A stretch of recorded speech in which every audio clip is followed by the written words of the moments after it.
Mesdames, Messieurs, chers téléspectateurs et auditeurs, bonsoir.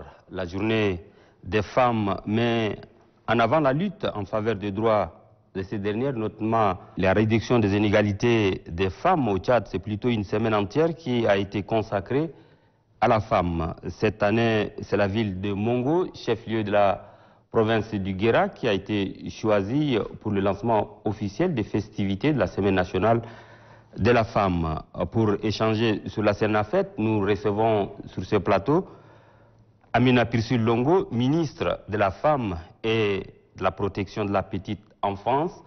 L'invité de la semaine, c'est une émission animée par Hinda Ahmed Chérif de Radio Tchad et moi-même, Suleiman Diabo de Télé Tchad.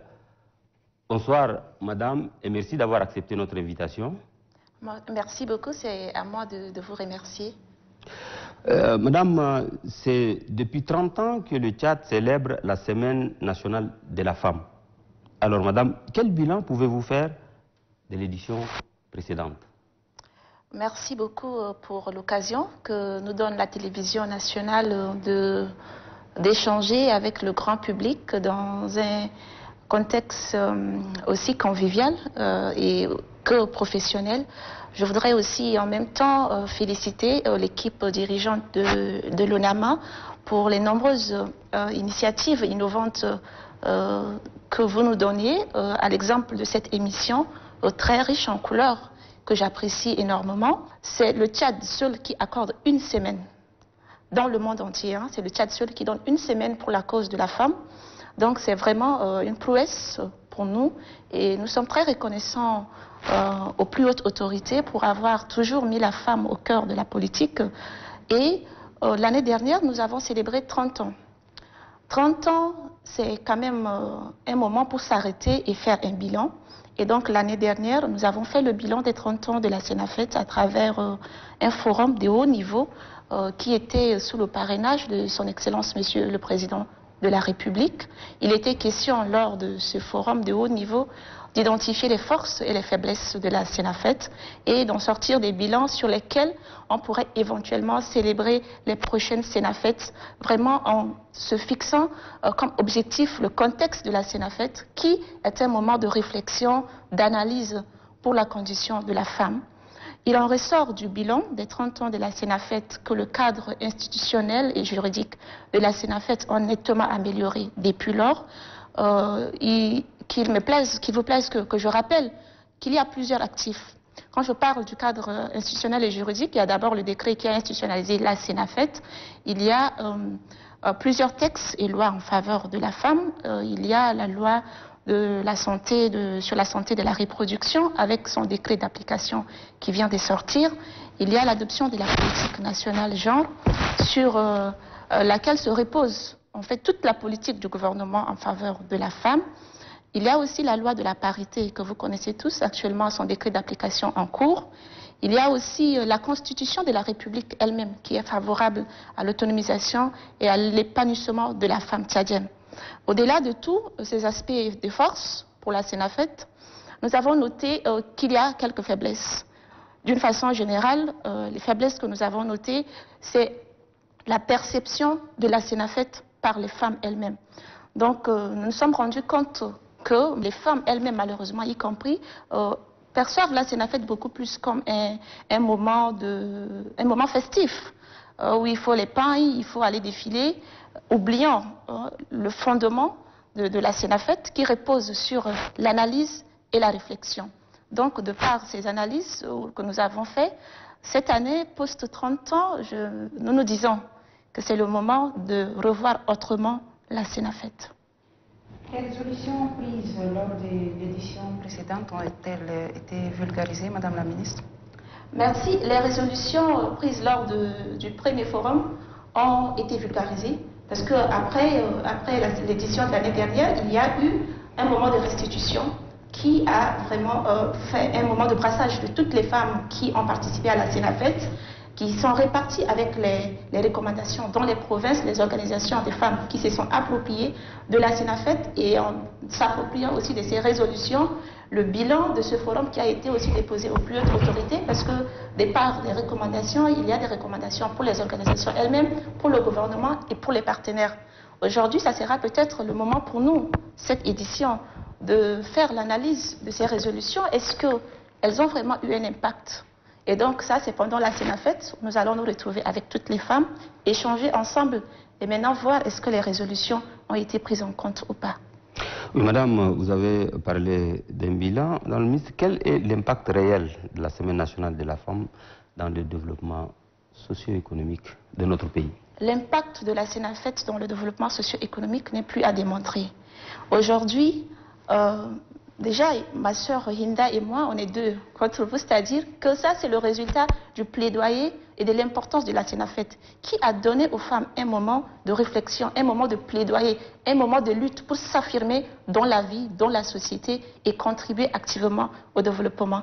Les textes juridiques que nous avons aujourd'hui en faveur de la femme, ça revient à la Sénafette. C'est le moment de lutte des femmes tchadiennes pour revendiquer un espace à elles, un espace qui les protège, qui font la Sénafette. Et donc pour nous, c'est un moment qui est très important et qui devrait normalement nous amener à faire davantage. Parce qu'aujourd'hui, comme je l'ai dit, nous avons ces textes qui sont en notre faveur, mais il y a aussi un problème d'applicabilité de ces textes. Donc notre lutte doit continuer. Nous ne sommes pas encore arrivés au point où l'on souhaiterait l'être, bien que la volonté du premier avocat des femmes que je nommerai le président de la République, à son côté la première dame, les deux qui font vraiment de la condition de la femme une priorité. Et donc nous, en tant que femmes, on doit s'approprier de chaque instant de la Sénafette pour accentuer la lutte et que cette lutte soit quotidienne et que nous n'attendions pas seulement la Sénafette pour nous affirmer, mais que chaque jour qui passe dans la vie d'une femme, que les opportunités soient saisies, que les occasions soient exploitées favorablement pour nous. Tout est fait pour que la femme puisse prendre son envol. Ça se fait aussi progressivement. Malheureusement, la femme est aussi victime de beaucoup de choses. Le regard de la société, l'injustice de la société, le poids de la tradition, c'est encore difficile. Les femmes peinent très honnêtement à se déterminer comme il se le doit en exploitant toutes les potentialités que nous avons. Aujourd'hui, nous avons la loi de la parité qui donne un quota de 30% progressif. La loi de la parité, c'est quoi? Comme l'a dit la première dame une fois, ce n'est pas un ascenseur que peuvent prendre les femmes pour aller très rapidement. Mais c'est quelque chose dont les femmes doivent en avoir le mérite. Aujourd'hui, il n'y a que les actes qui sont pris par le chef de l'État qui tendent à aller vers les 30% dont il est question. Quand vous prenez aujourd'hui l'Assemblée nationale, la représentativité des femmes est tellement inférieure. Quand vous prenez aujourd'hui, parce que beaucoup de femmes ne veulent pas aller vers la politique, s'imposer, comme je l'ai dit tantôt, le poids de la société, la tradition pèse. Et c'est à nous de nous lever, sortir de ce cadre que nous impose la société et nous imposer dans la vie en utilisant et en profitant de toutes les potentialités. C'est notre moment, je ne cesse de le dire. Et si nous n'arrivons pas à prendre ce moment pour nous, ce n'est pas malheureusement nos frères qui viendront nous le donner dans un plateau en or, mais il faut qu'on se réveille. Il faut aussi qu'on arrête, nous, en tant que femmes, d'aller dans des réunions politiques pour servir le café pour les femmes, pour nos collègues hommes, pour les hommes. Parce que c'est dommage. On ne peut pas vraiment percer en politique parce que ça demande beaucoup plus de temps pour la femme, ça demande d'affronter le regard de la société, ça demande d'affronter les préjugés et donc malheureusement ça limite la participation des femmes. Vous avez vu, le thème de l'édition de la Sénafette de cette année repose sur l'engagement citoyen de la femme, que nous pensons était gage pour le développement durable de notre pays. C'est-à-dire quoi? C'est-à-dire que les femmes doivent aujourd'hui se réveiller et s'approprier de tous les textes qui sont en leur faveur. La loi de la parité, merci pour cette loi. Mais aujourd'hui, le chef ne nous dit pas qu'on s'arrête à 30%. C'est-à-dire qu'on doit vraiment travailler et aller au-delà. S'il y a des femmes qui méritent et qui peuvent aller à 50%, pourquoi ne pas aller? Pourquoi ne pas aller à 60% s'il y a le mérite? J'ai dit s'il y a le mérite. Donc c'est pourquoi on doit vraiment affronter tout, continuer à aller à l'école, envoyer nos filles et les encourager vers les sciences, parce qu'aujourd'hui, il y a beaucoup de domaines qui demandent les filles, qui ont des compétences vers les sciences, vers l'ingénierie, mais c'est difficile. Parce que plus vite la fille est envoyée en mariage, donc elle n'a pas le temps pour poursuivre des études, pour poursuivre ses ambitions. Et c'est un défi que nous, en tant que femmes, je me dis qu'on doit vraiment relever. Ça veut dire que l'impact est teinté un peu du noir? Non. Vous écoutez? Non, pas du tout. Il n'y a pas d'impact. L'impact n'est pas du tout teinté de noir. L'impact, il est tellement positif. Mais je me dis simplement que l'impact pourrait encore avoir un aspect plus fleurissant si on s'approprie de tout ce qui est en notre faveur, qu'on essaye d'affronter le regard de la société, des préjugés, et en se basant sur l'aspect politique qui est en notre faveur actuellement.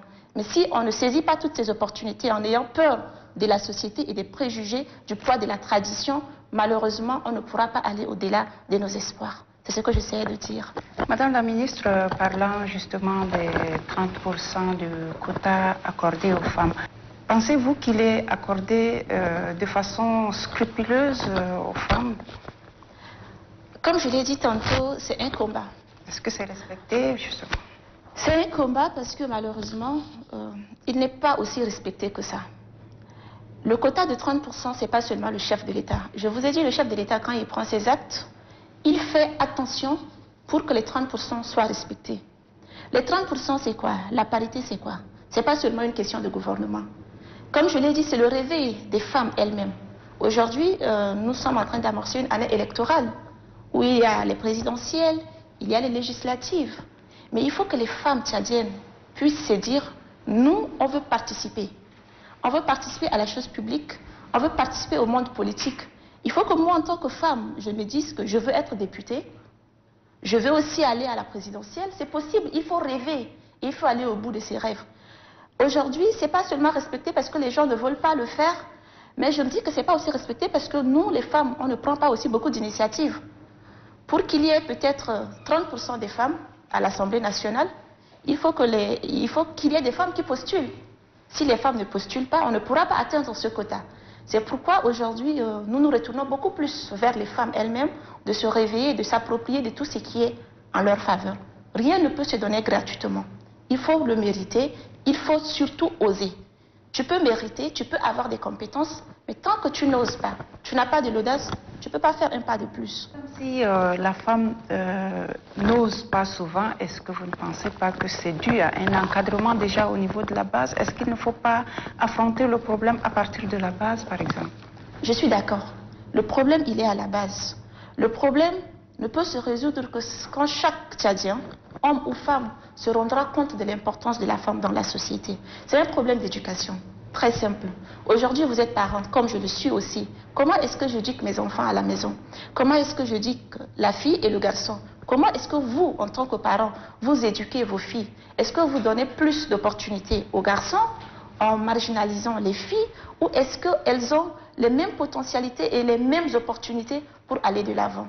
Souvent, nous aussi, on dit à nos filles, non, non, non, quand elles reviennent de l'école, on l'enferme à la cuisine. C'est bien, il faut apprendre à nos filles à préparer. Mais il faut aussi lui laisser un temps pour étudier, pour lire, pour se divertir, pour dire ce qu'elle pense. Parce que si, en grandissant, la fille, elle est déjà étouffée, elle n'arrive pas à s'exprimer, elle n'arrive pas à dire ce qu'elle pense.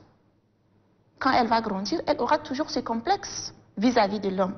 C'est pourquoi, dès le bas âge, et ça, c'est un travail qui commence à partir de la petite enfance. Il faut vraiment donner l'opportunité aux filles de s'affirmer, échanger. Les parents doivent échanger, surtout avec leurs enfants, pour les rassurer et leur donner de la confiance. Parce que tout ça va d'une confiance en soi. Si la fille n'a pas confiance en elle, elle va toujours penser que si elle ose, elle va échouer. Et donc, elle sera la risée de la société. C'est aussi nos hommes à côté. Parlons des hommes, c'est les parents, les papas. Aussi de donner comment est-ce que le monsieur parle avec sa femme. Ça joue sur les enfants aussi à la maison. Donc c'est un éveil de conscience qui interpelle toute la population. Comme je l'ai dit, l'aspect juridique, institutionnel, il est là. La politique nationale, genre, c'est vraiment ça. Les hommes et les femmes ensemble, mais ça commence à la base. Madame la ministre, quelle est la valeur ajoutée ou la particularité de l'édition de la Sénafette à Mongo dans la province du Guéra? En tant que représentants du gouvernement pour les femmes, nous disons que nous, en tant que gouvernement, on a tout fait. On a mis la base pour les femmes. Nous attendons maintenant les femmes elles-mêmes de nous donner une touche particulière de la Sénafet, c'est-à-dire en participant à toutes les activités qui vont se dérouler pendant la Sénafet, en participant aux débats, aux échanges, aux analyses. Pas seulement porter les points, revendiquer les points, je n'ai pas trouvé, mais de s'affirmer et de faire valoir sa voix. En marge de la Sénafet, nous organisons aussi, sous le parrainage de la Première Dame, le premier forum national de la femme rurale, qui se déroulera aussi à Mongo du 4 au 6. Ce forum permettra aux femmes de toutes les provinces de discuter sur leurs conditions sur leurs conditions d'apport, en fait, leur apport dans la société, parce que vous conviendrez avec moi que la femme rurale est celle qui contribue activement, d'une façon informelle, à l'économie du pays, mais malheureusement, il lui manque beaucoup de choses. Et avant ce forum, nous avons eu des pré-forats, dont 5 poules qui ont regroupé les 23 provinces, où les femmes ont déjà échangé et viendront à Mongo pour le forum national, où il y aura des recommandations qui seront adressées à l'endroit du gouvernement, mais bien entendu des partenaires, pour que la condition de la femme rurale soit nettement améliorée. Récemment, nous avons eu l'opportunité de faire la tournée dans les 23 provinces avec le chef de l'État. C'était un moment très fort. Ce moment nous a permis de toucher du doigt les réalités des femmes dans le Tchad profond. Et à l'issue de cette tournée, il a plu aux plus hautes autorités de faire passer cette idée d'organiser un forum qui va regrouper toutes les femmes et qui nous permettra, nous, maintenant, d'utiliser ces recommandations et résolutions pour faire en sorte que la femme rurale soit reconnue comme telle, avec son statut de contribuable incontournable en fait au développement de notre pays. Madame la ministre, dites-nous, qu'est-ce qui a motivé le choix du thème de cette année? Comme je vous l'ai dit tantôt, notre année est électorale. L'année électorale et les femmes constituent un suffrage très important. Non seulement ça, nous avons voulu à travers ce thème inciter les femmes, les pousser à s'intéresser davantage à la chose publique, inciter la participation très active des femmes dans le processus électoral qui est en train de venir, non seulement les avoir comme des électrices, mais les avoir aussi comme des candidates. Donc il y a un programme très appuyé qui est là à travers le réseau des femmes parlementaires et ministres, mais aussi le Conseil national des femmes leaders qui, d'ici 2-3 jours, vont lancer un programme de formation pour les femmes de toutes les provinces. Il y aura aussi, naturellement, on est en train de voir avec mon collègue des postes et de l'économie numérique, la mise à disposition d'une ligne verte, une ligne qui sera en fait gérée par le réseau des femmes ministres et parlementaires en collaboration avec la Maison nationale de la femme, qui permettra de coacher toutes les femmes qui souhaiteraient se lancer dans ce processus électoral, mais ça sera aussi une ligne pour dénoncer les violences, les victimes, tout harcèlement dont sont victimes les femmes. Oui, madame, vu le contexte actuel marqué par la pandémie, la Covid-19, dites-nous comment vont se dérouler les festivités prévues en marge de la Semaine nationale de la femme? Merci. Comme vous le savez, le Tchad, comme tous les pays du monde entier, font face à la Covid-19 et ceci a amené notre gouvernement à prendre plusieurs mesures que vous connaissez tous. Avant de lancer la Sénafet, nous avons fait un point de presse pour informer que le format de cette année sera défini en fonction de la courbe de la pandémie. Et à l'heure où je vous parle, je pense que la courbe est plutôt en baisse, ce qui nous permet d'espérer organiser les festivités marquant la Sénafet avec faste et brio, tout en respectant, bien entendu, les mesures barrières édictées par le gouvernement. Le ministère de la Santé publique est dans le lot avec nous. Ils ont été saisis et toutes les dispositions seront prises pour que les femmes soient protégées et qu'elles défilent vraiment d'une façon très saine. Un petit mot peut-être sur la Maison de la Femme, dont la création avait pour objectif justement la promotion de la gente féminine. Mais on a l'impression, madame, quelques années plus tard, que cette institution n'a pas un plan d'action clair. Quel est réellement le problème? Non, là, je ne suis pas d'accord. Je ne suis pas d'accord parce qu'aujourd'hui, le rôle que joue la Maison nationale de la femme au sein de la société est énorme. La Maison nationale de la femme, c'était une initiative qui a été vraiment fortement appréciée par les femmes. Une initiative de la Première Dame. Ça découle aussi des résolutions d'un forum en 2002 sur la Sénafette, bien entendu. Et ils ont créé la Maison de la Femme, commencé à évoluer, à travailler. Le chef de l'État a vu qu'il fallait donner plus de force à la Maison nationale de la femme. Et donc, il a créé l'institution. Aujourd'hui, c'est une institution qui a une autonomie de gestion. C'est un établissement public avec des objectifs bien définis. Donc, depuis un an, en train d'évoluer. Moi, j'étais la première directrice générale de la Maison nationale de la femme. Pendant un an, on a vraiment fait un travail de fond qui est aujourd'hui en train d'être relayé, continué par l'équipe actuelle qui était là. Et les femmes ne connaissaient pas l'importance de la Maison nationale de la femme. Je pense que c'était ça, votre question, à l'époque. Aujourd'hui, elles connaissent son importance. Au sein de la Maison nationale de la femme, nous formons les femmes en couture, nous les formons en alphabétisation, nous les formons en hôtellerie, nous faisons des coachings, nous avons une radio, La Voix de la Femme, qui est là pour accompagner toutes les femmes dans leur épanouissement et leur autonomisation. Il y a toute une cargaison de programmes qui est fait pour les femmes au sein de la Maison nationale de la femme. Et d'ailleurs, c'est une première dans la sous-région. On a eu plusieurs personnalités qui ont visité la Maison nationale de la femme. Il n'y en a pas. Comme la nôtre, il n'y a pas dans la sous-région. C'est vraiment quelque chose de très bien. Et moi, j'en profite pour remercier la Première Dame, la marraine de la Maison nationale de la femme, pour avoir concrétisé ce rêve des femmes tchadiennes. Revenons à la Sénafette, et vous l'avez évoqué au début de cet entretien. La Sénafette est une période de réflexion, d'analyse et de contribution de la femme au développement du Tchad. Mais l'on constate, vous l'avez soulevé, que la Sénafette se résume seulement à la question des pagnes et beaucoup de folklore. Quel message lancez-vous à ces femmes? C'est un défi, comme je l'ai dit. Malheureusement, c'est un constat. J'aurais aimé que le constat négatif ou les faiblesses ne soient pas du côté des femmes elles-mêmes. Qu'on puisse plutôt dire qu'on attend ça du gouvernement, on attend ça du chef de l'État, on attend ça des institutions. Mais nous dire que le constat des faiblesses revient à la femme elle-même, c'est un défi. C'est pourquoi je me dis, cette édition, on doit vraiment prouver aux gens que c'est faux. On doit prouver aux gens, par exemple, les pains, c'est quoi? Les pains, c'est pour un peu embellir la fête. C'est-à-dire quand les femmes sortent et elles défilent avec le pain, ça crée un brassage. Elles sont toutes identiques, il y a quelque chose qui les unit. Et donc c'est pour l'aspect cérémonial de la chose. Mais les fondamentaux de la Sénafette devraient être exploités comme tels. Il y a beaucoup d'améliorations, surtout depuis lors de la dernière édition, qui a permis de faire le bilan des forces et faiblesses. Nous sommes toutes conscientes qu'on doit beaucoup plus donner de nous pour que les éditions de la Sénafette aient vraiment un contenu à la taille.